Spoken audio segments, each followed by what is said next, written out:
Well, good morning, Shawn Madison. How are you doing, sir? From the great state of Good morning. Indiana. Yes, good morning. Good to be with you. Doing well. Doing well.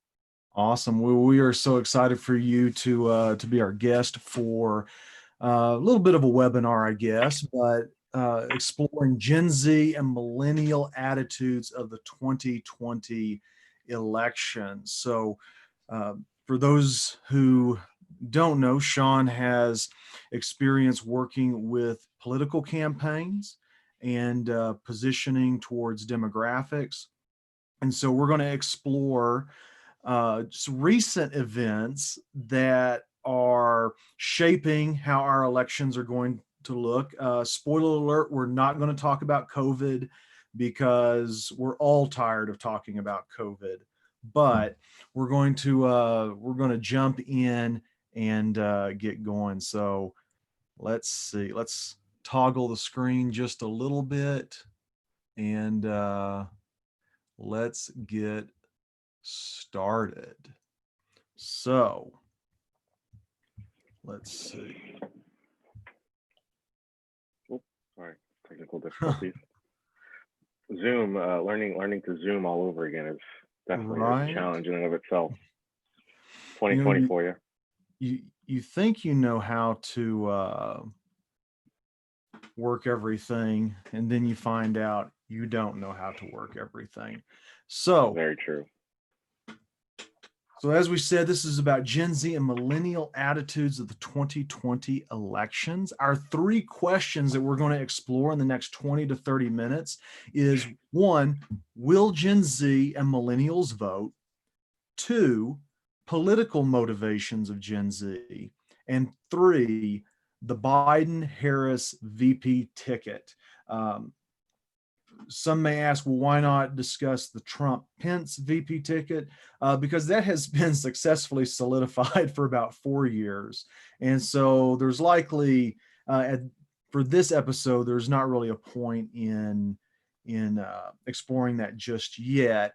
Biden Harris are relatively new as an announcement and worth our exploration during this webinar. So, Shawn, the question is, will Gen Z and millennials vote? Exclamation mark, exclamation mark, exclamation mark, just for good measure. So I have people who uh, earnestly believe that Gen Z is this powerhouse voting generation. Uh, I don't see that, and I don't see it just because of the stats and information that I come across. So, for instance, from 2012 to 2016, there was only a 1.1% increase in voting for the 18 to 29 demographic. And in 2016, I believe that would have been almost dominantly millennials voting.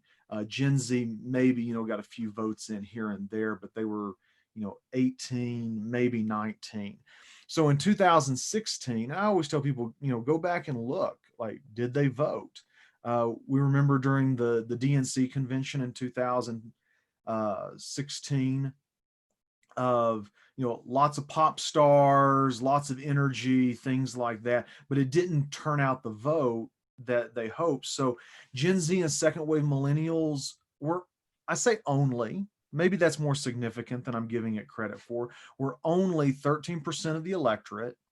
And out of the demographics of that electorate, about 2 out of 3 voters in that demographic were women, and only about 1 out of 4 were men between Gen Z and millennials. So, my question for you is, if you are a Trump Pence or a Biden Harris ticket, how are you going to get Gen Z and millennials to vote when historically they're, in the last 2 elections, it's been like 12% and 13% of the electorate? Yeah, well, that's a really good question, and I think it's a question that every campaign, regardless of whether it's on the national level or state or local level, is trying to figure out. Um, is how do we get the youngest of our voting demographic to vote? What will drive them to the polls?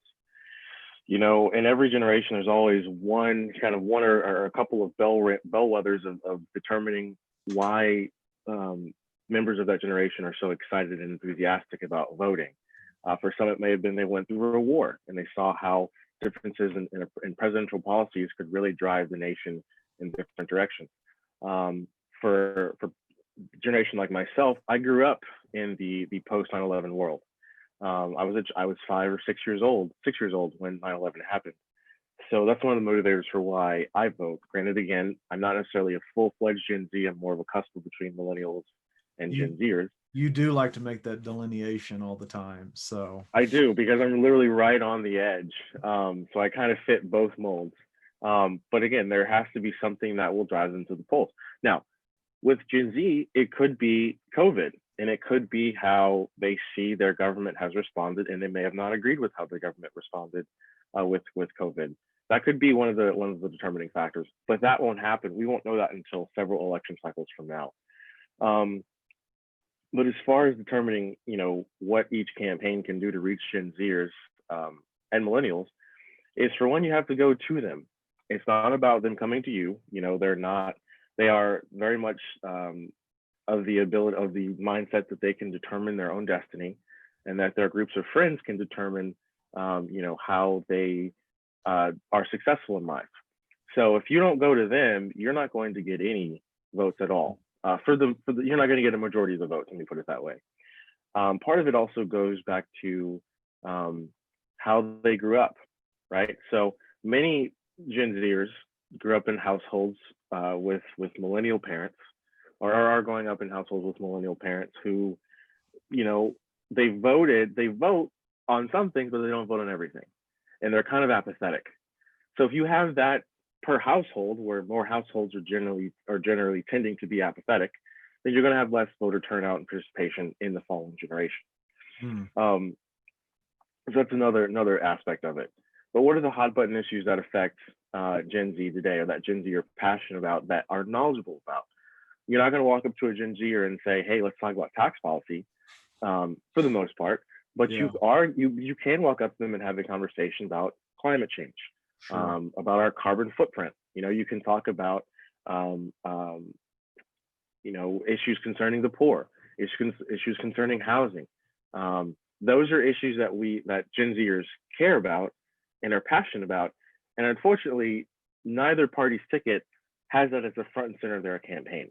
Right. And I think too, one of the issues, or one of the things that campaigns in the 21st century have to realize, is that you have to make boring policy, boring black and white snooze fest policy, relatable and real to the everyday voter, whether that's the everyday voter who is 70 years old or the everyday voter who just started voting at 18. You have to make it real to them, and you have to be able to diversify your message, the same principle of the message, but diversify the message to reach an 18-year-old and a 70-year-old, right? You're not going to reach a 75-year-old with an iPhone message, and you're not going to reach a 18-year-old with an 8-track message. I'm not saying that all 75-year-olds listen to 8-tracks and that's the iPhones either. That's not what I'm saying. Disclaimer right there. So they have to be more creative. And what we've seen is that they're not creative, is that they rely on their bases of, well, they grew up in a Republican household, they're going to vote Republican. That's not the case. Or they grew up in a Democratic household, they're going to vote for Democrats. That's not the case. You know, we have to reach them individually.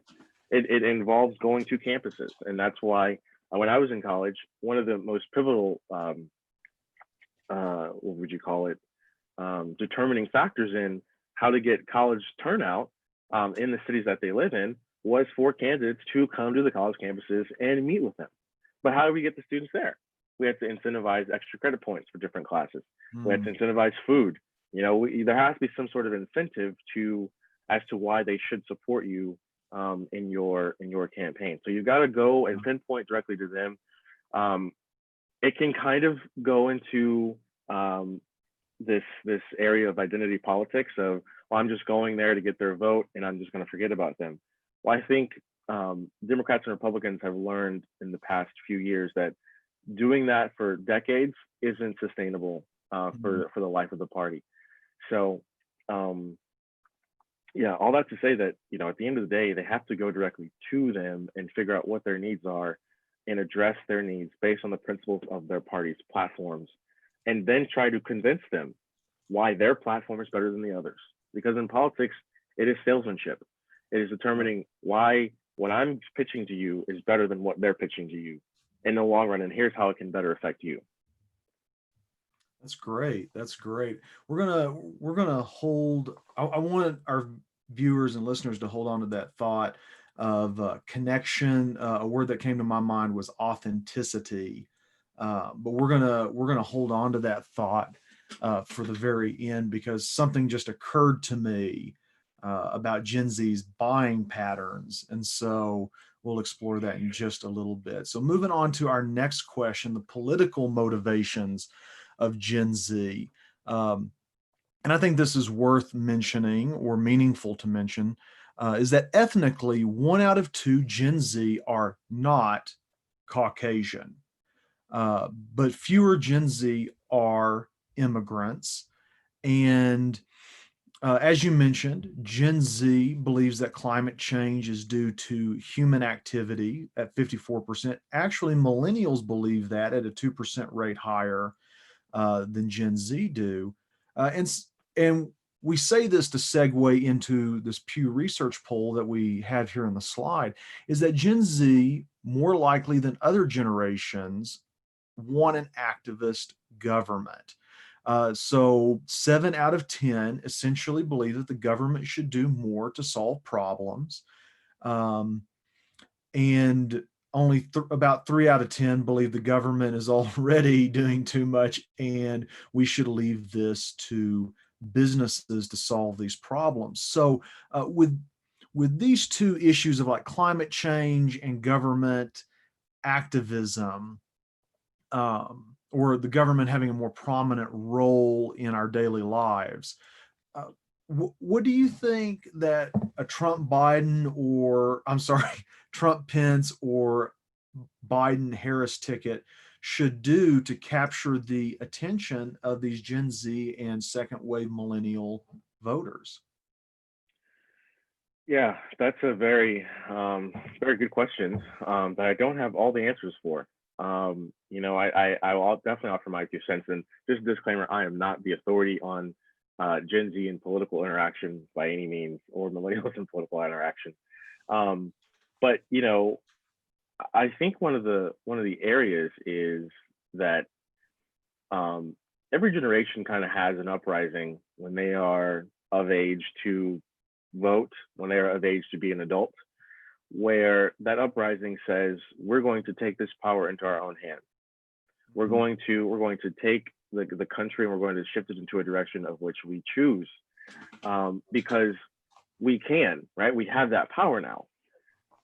But and that rebel type mindset in some ways is kind of in our American blood. It is in our story, It's in our where people DNA who were for in sure. their, yes, for sure, where people who were in their teens, 20s, and 30s, you know, fought against a country, fought against an empire, and founded a new nation. So when we look at those things, though, there were problems. When we look at the founding of this nation, there were lots of problems and lots of issues.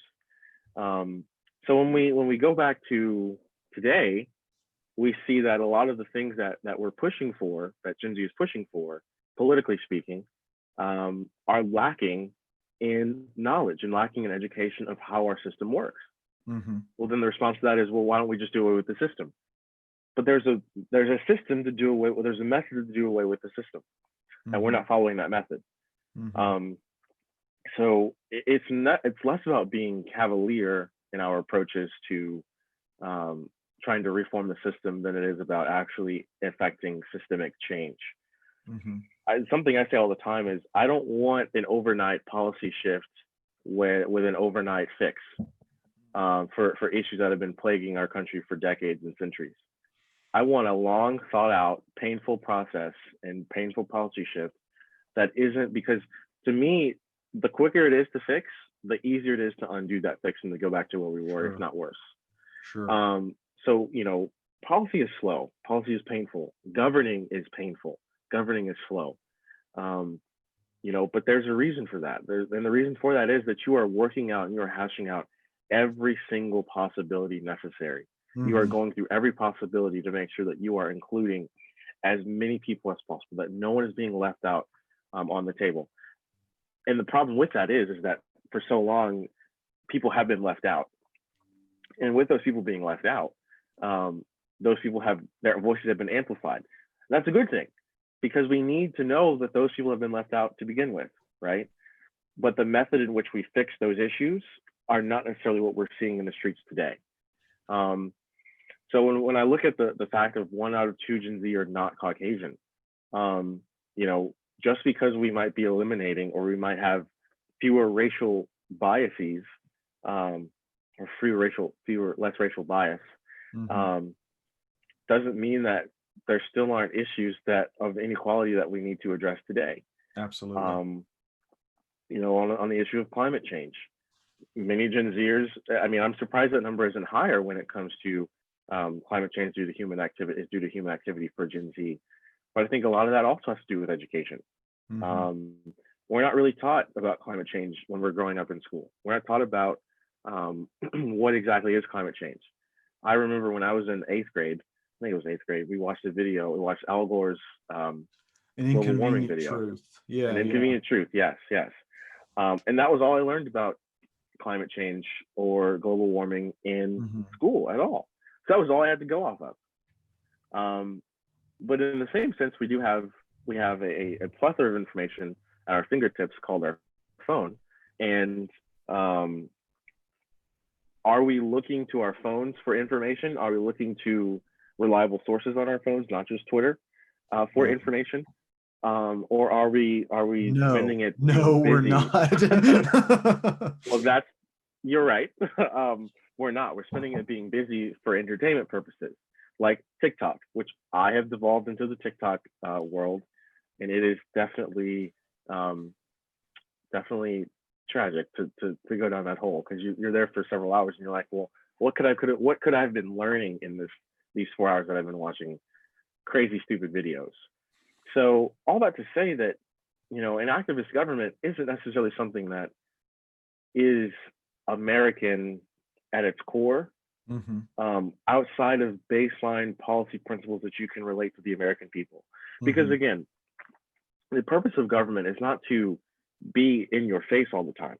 The Mhm. purpose of government is to be as much out of your life as possible so that you could live independently, so that Yeah. you can live, or the purpose of American government, so that you can live independently, so that you can live and determine your own destiny Mhm.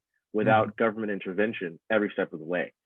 Sure. Um, so I think that once Gen Z begins to enter the workforce and sees how that system Mhm. is, then I think that maybe some of those feelings might change Sure. when it comes to an activist government, right? On that last point, one of my dear friends, her dad always says, or always told her, she grew up very very. She considered herself a socialist, a communist socialist when she was growing up in a very conservative household. Mhm. And her dad told her that she will definitely move towards the center when she has to raise or when she has to pay taxes. Mm. That turned out to be true for her. She's definitely more of a moderate now than anything in the world. But I always like to bring that up because we're all, in theory, we're all pro these exciting things until we Mhm. actually have to do the groundwork and the policy work. Hmm.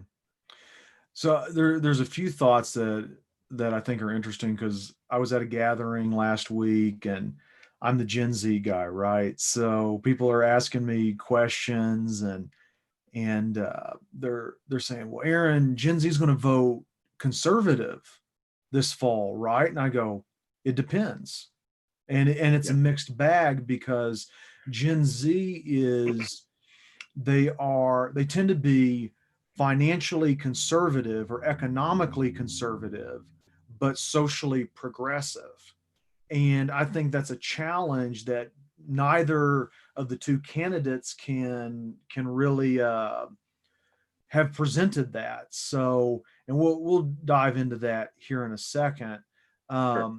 And I think another question is, kind of going back to will Gen Z get out and vote, is that there's plenty of anecdotal stories of, and the example that you gave of, well, how do you get students to interact with the actual politician? How do we incentivize them to come out? And that is continuing to be a challenge, because you have Gen Z who say, ooh, yeah, I'm excited about the issues, but I don't know where to begin to vote, which is weird because, like you said, that's a Google search, and they're not tapping into that. And then so with that said, we've pointed out a lot of information here that potentially is going to shape and affect uh, the election in November. So I just want to go ahead and dive right into um, some of the most recent news of the Joe Biden and Kamala Harris ticket. They are. I'm not trying to like put any bias in this presentation.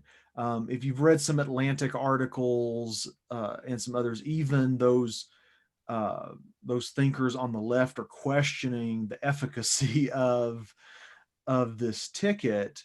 But again, 2020 voting, 1 out of 10 eligible voters are Gen Z. 22% say they plan to vote for Trump, which leaves the other, about 78% of eligible Gen Z voters.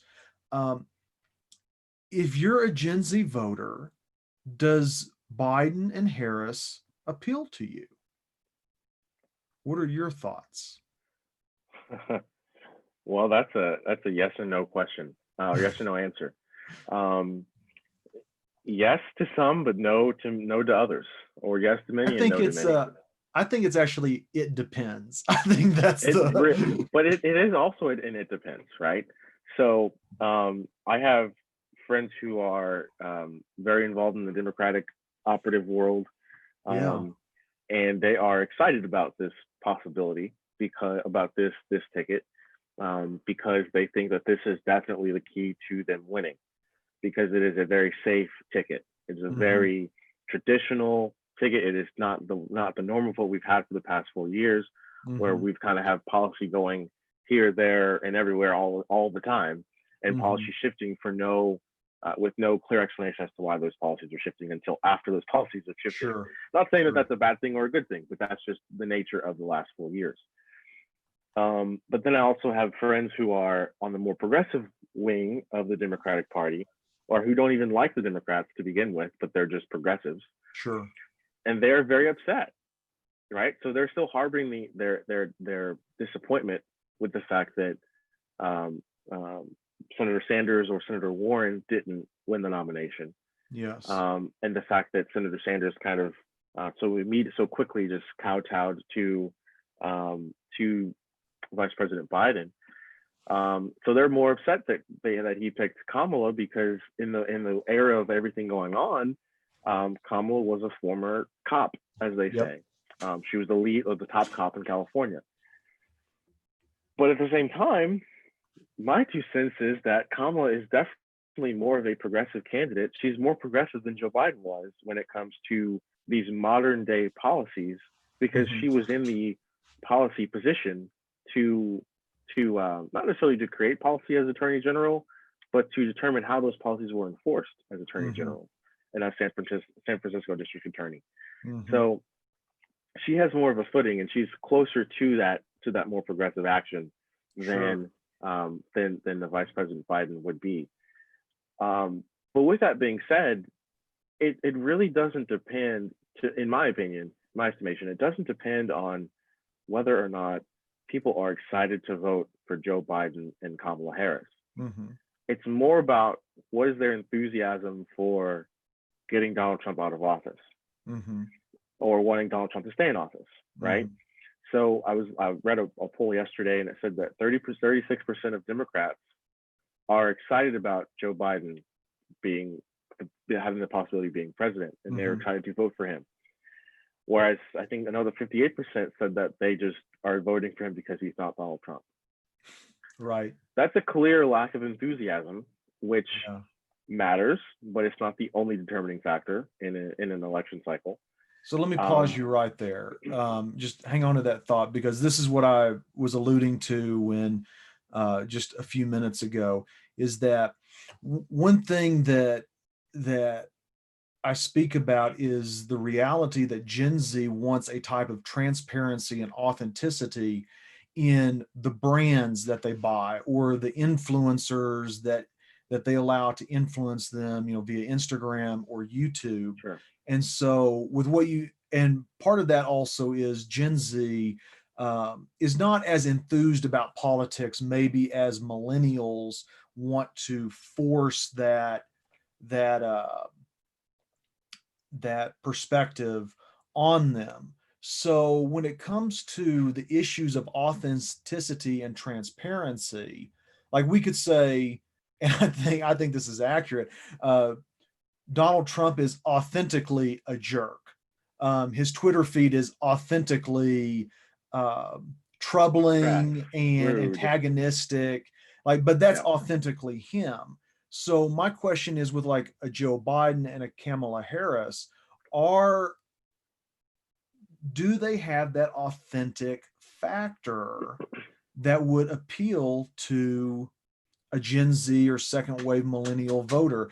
As a cusper, you're right there in the middle, like literally right there in the middle of Gen Z and second wave millennials. Just unpack that for us in the next like couple of minutes. Sure. So I think that Joe Biden has more of an ability, and this is going to be shocking. Joe Biden has more of an ability to be authentic than Kamala Harris does. Okay. Many people have said that, and they've said this for a few years now, that Kamala Harris is almost like the Ted Cruz of the Republican Party or of the Democratic Party, That's because she's a good person for the party's morale, for the party's principles, but there's just something about her that people question.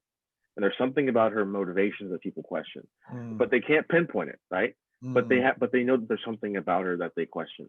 And it's not just a handful of people; it is a vast majority of people, of independents especially. Like, we don't really know her motives.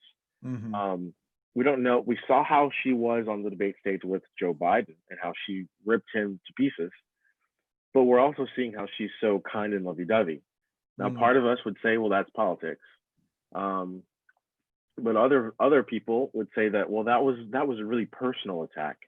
So maybe that's not necessarily just politics, right? So they're questioning that. Gen Zers are questioning that aspect of authenticity, and it's, well, you just want to be friendly with him because you want to be vice president. Sure. I'm sure there's some merit to that here and there, but in addition to that, Gen Zers want to see her as a real person. They want to see her as someone that they know. They can go back and look at Joe Biden and hear his story and see that he's more of a real person that they know, right? They can go to Donald Trump's Twitter feed. They can watch the Donald Trump news conference and know that he is very real and authentically himself. Whether we like him being himself, Sure, that's another conversation. But the same goes for Vice President Pence. People don't necessarily view him as this authentic, real person, rather than just this person who can sometimes be fake for the sake of trying to get his way or try to get his policies promoted, right? So I think most of the time people are just wondering if he's alive sitting there. I think also, when he's in those very meetings. true. He's just very stone-faced. The president can say the most off-the-wall things that we're not used to, and he just sits there with his stone face, nodding his head very gently. So there are things that, like everyday commoner like you and I would kind of like raise our eyebrows or frown up at or whatnot. But it really just depends on the individual Gen Zer. But it more so depends on their motivation as to why they're going to vote. And I think that a large part of the motivation as to why people are going to vote, why a large part of the electorate is going to vote this election, is not because of hope and change. It's because of either we want to keep supporting President Trump, or we want to get rid of President Trump. Sure. It is going to be a referendum on Donald J. Trump as president of the United States, and come That's a good November 3rd. point. So, you know, Gen Zers are starting to wake up and realize their mistake of not voting in 2016, mistake, if you will, of not voting in 2016, when they said, well, we didn't like Hillary because we thought she was fake, or she didn't really appeal to us. She didn't really do much. She wasn't Uncle Bernie, Sure. which that's fine and dandy. But we also have to realize that political candidates are not going to be suitable and cannot be suitable for every single person who votes in an election. They're not going to be perfect. There is no perfect candidate.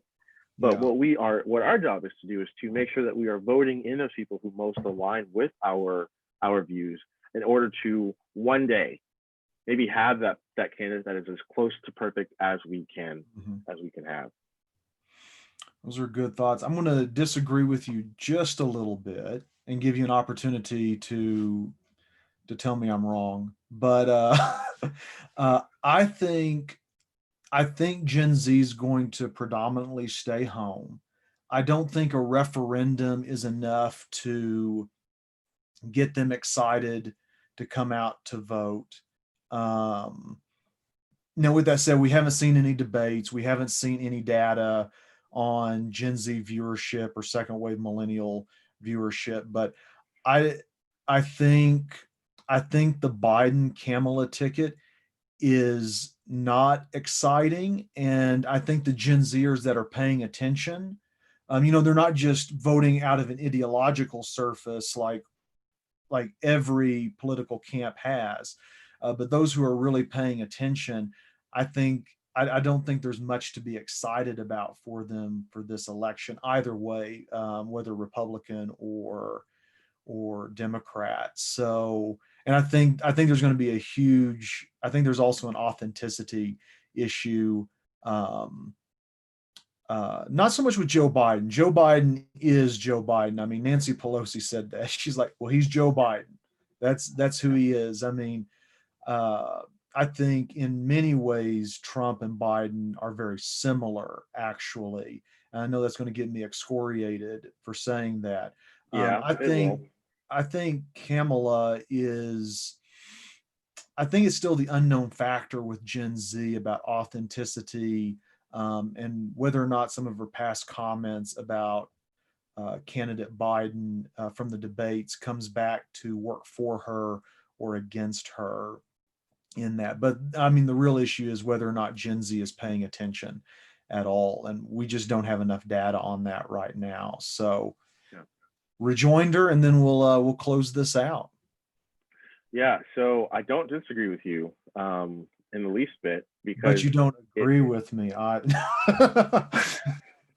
didn't say that either. But I don't disagree, because Gen Z, we have to figure out what if this is going to be enough to motivate them to get out to vote, right? I think that and I think one thing that media and that political operatives and just everyday politically involved people get twisted is that we begin to think, and I think that's kind of what messed people up in 2016, is we begin to think that Twitter, Facebook, and Instagram activists are actually putting their boots on the ground, and which I don't like that term, boots on the ground. But when it comes to this, it's relevant. Are they putting their feet to the pavement to go to the polls to vote? Like, is it worth it to them to vote? Because anyone can tweet, anyone can go viral on Twitter, and can have can create an Instagram story or create a Facebook post. Talks about the importance of why they think this election is the last one to save our country. But are you going to do what you need to do to make sure that you go to the polls to vote? And don't say, well, I live in a red state, so it really doesn't, my vote doesn't matter. Or I live in a blue state, so my vote doesn't really matter. So it doesn't matter if I go to the polls or not. It's incorrect. All the states are very close to purple these days. I mean, that is very much the case. I mean, there are some who are very much more blue versus red. Sure. Like say in Oklahoma or Mississippi or Alabama. Sure. But then there are places like Texas, who for the longest time we would have never thought Texas would be in the toss-up column. Yep. But here we are. The Democrats are putting millions of dollars into Texas. Yep. And I think in the next several election cycles, it could be a consistently blue state. Yeah. So, and I know that's going to upset some of my conservative Texas friends, but that's the reality. Yeah. So, when we look at those things, we've got to see what the determining factors of them to vote is going to be. Now, granted, you and I, as two talking heads here on August 18th, can predict what's going to happen in 2.5 months, but we won't know until after 2.5 months when we do sort of the autopsy on 2020 in the year that was, to determine why didn't they vote, or why did they vote, right? Yeah. So I do think, but where I do disagree with you still is I do think that it will be a referendum on Trump in relation to the electorate as a whole, because it's going to be a question of, does America want to return to what we had before, in a sense of normalcy, or a sense of just everyday kind of even keel, we can expect what's going to happen next. Yeah. Kind of boring, if you will. Or do we want this constantly ever evolving White House with the Trump White House? Sure. Some people want one or the other. Some people have pros and cons for both.